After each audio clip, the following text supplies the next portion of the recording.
This is where Usher explains to her that he has some ideas, but he's afraid that Puffy won't listen to him because he's so young.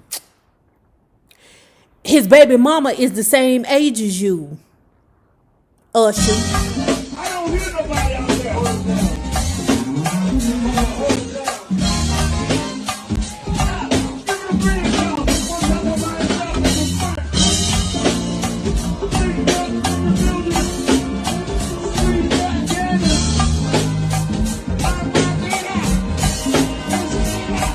So, at any rate, love bugs, I think you all are liking this book.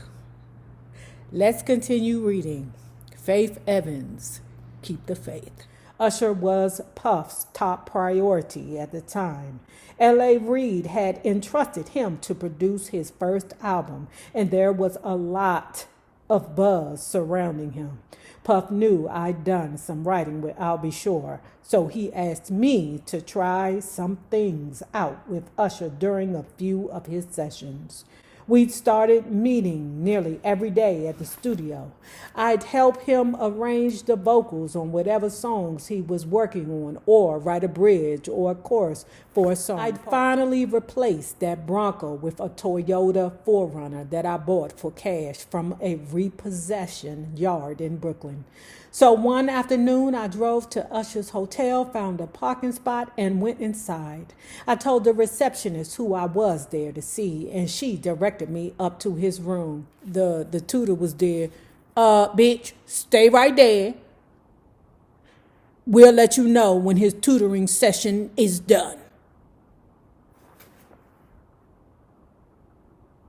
Bitch, we done. Hey, Faith, let's get out of here. Usher was only 15. He was very slim with the same round head and heart-shaped nose he still has today. His hair was close cropped and in waves, and he was always running his hand over his head out of habit. He had a big smile, and he used it often. He was bright-eyed and eager and in awe of being in the music business. Let's go, he said. We headed out into a sunny spring afternoon and climbed into my truck. I eased the car into the thick midday New York traffic while Usher rolled down his window and took in the sights. Faith, I'm starving, he said. Can we order some food before we get started? Absolutely. Can't sing on an empty stomach. Now, before we get into Faith's interaction with Usher, let's take a look at a clip, okay, that I found on the internet. It's funny how Usher does not mention Faith's name at all, and she's very instrumental to the development of his first album. I think it is a tragedy that this is now a married man with children, and they are discussing openly on the internet all over the world about the possibilities of him being molested by Puff Daddy when he was 15. And I can see if Usher was one of those piece o' shizzes that are out there that have a reputation of just taking advantage. Now, Usher, you know you damn wrong for giving that lady the herpes, but we ain't mad at you because sometimes, you know, that thing could be popping and you don't know it's popping. I don't believe that Usher gave nobody the herpes knowingly. He just didn't know. But he's still not a bad guy. I mean, he paid the lady the $1 million for giving her the herpes. I don't even know what the word culture meant at the time. And it was hard. There were a lot of things I seen. And a lot of positions that I think I was put in where I had to make very, very tough decisions in my life about who I would be. I was 13 years old. And being 13, having that type of exposure, it was cool to go to Howard Homecoming with Puff. It was great to be able to go to Club USA or the Supper Club, with Puffy in that time, or the Tunnel. These are places that a 13-year-old probably should not be. Most kids would be excited about it. Most kids are trying to figure out, how to be around, hot girls, pretty girls. I'm around grown women, and I'm seeing them do things and have experiences that I'm not quite ready for. And I think that he was just trying to show me the lifestyle. However, That's not what I was there for. I was there because I wanted a career, man. So we would fight. We would tussle. More than often, I think Puffy would say, man, you got to chill. Like, you just a little bit too intense. You know, you got to relax. Like, yo, man, I'm here to work, man. I ain't sang in a week. I mean, I'm 13 years old, like, banging on this man as though, you know, I am the manager. I am the spokesperson for Usher. And I'm telling him, look, you're going to put me in the studio, man. You got Biggie Smalls in there. You got Craig Mack in there. You're going to make me a priority, too. I'm not here to party with you. I don't want to go to the clubs. Matter of fact, I'm too young to even be in here. Why you got me in clubs? I think as a kid, I realized, hey, look, that's not my ring. That's not my moment. That's not my bottle. That's not my drink. That's not my celebration. So I'm not here to celebrate. I wanted people to be excited about me the way they were excited about him. I wanted my own success. I would stay at the studio. All of what I could absorb from being an artist, being around other performers like Mary J. Blige, Jodeci, I'll Be Sure at the time, Missy Elliott, Timbaland, all of these people, I would just absorb every bit of what I could get my hands on. I was just pulling everything I possibly could. There was a lesson in all of it. There was something to pull from it all because I got a chance to see a glimpse of the lifestyle, a glimpse of the idea of what it was to be successful. And part of all of this is really, if you can see it, then you should believe it. Now, this is where Usher explains to her that he has some ideas, but he's afraid that Puffy won't listen to him because he's so young.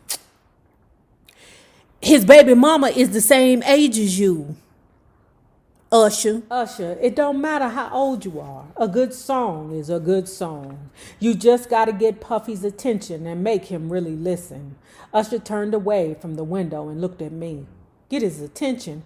How am I supposed to do that? You have to be aggressive if you want to write, I told him. Be prepared when any of the producers come around and speak up. If you want to be taken seriously as a writer, you have to act like one. We continued ad-libbing some lyrics until Puff breezed into the room with a few assistants, because now they're in the studio. Whenever he came in, it was like he brought a tornado of energy with him.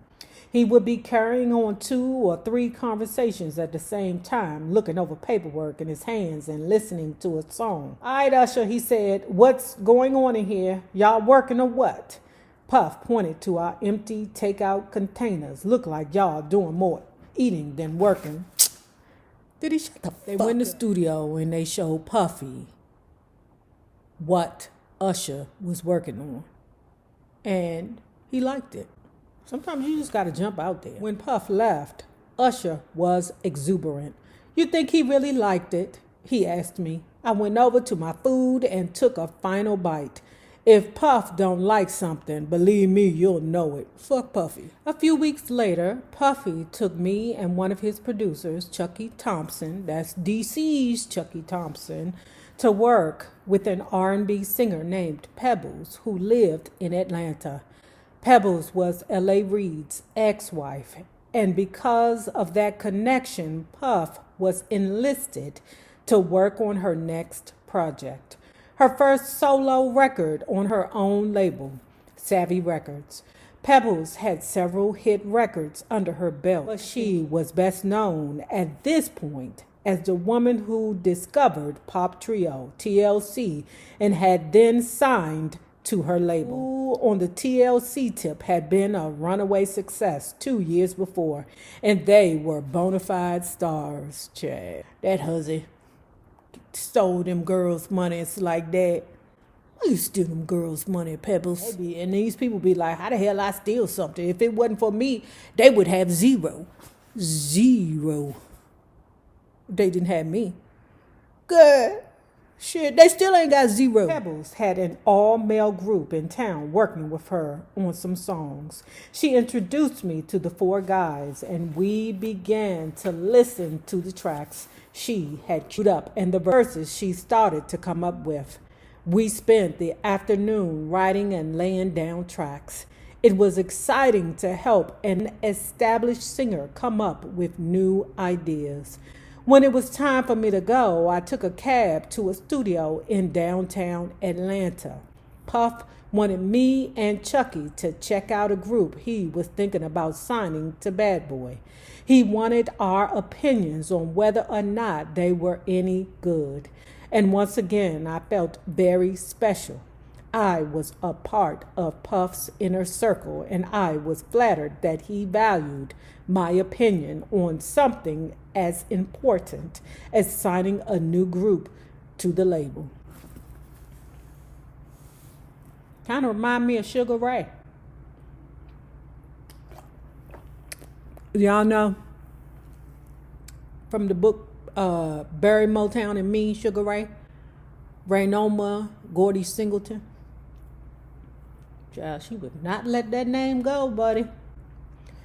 Barry Gordy then moved on 37 more times, had 82 more babies. And that bitch would not let that name go. She did with 112.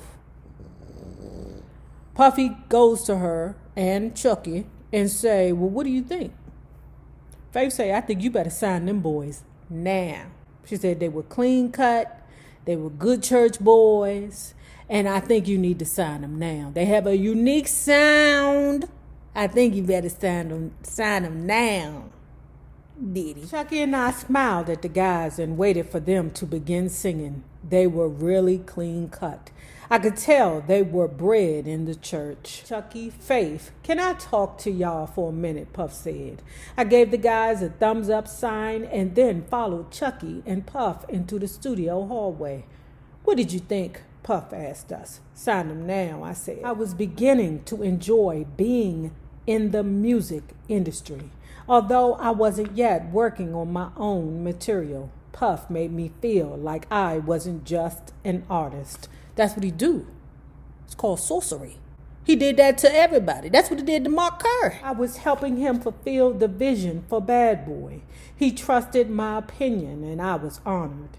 And he was more like a friend than a label head or a boss. I think part of the reason me and Puff became so cool was because I was cool with his girlfriend, Misa.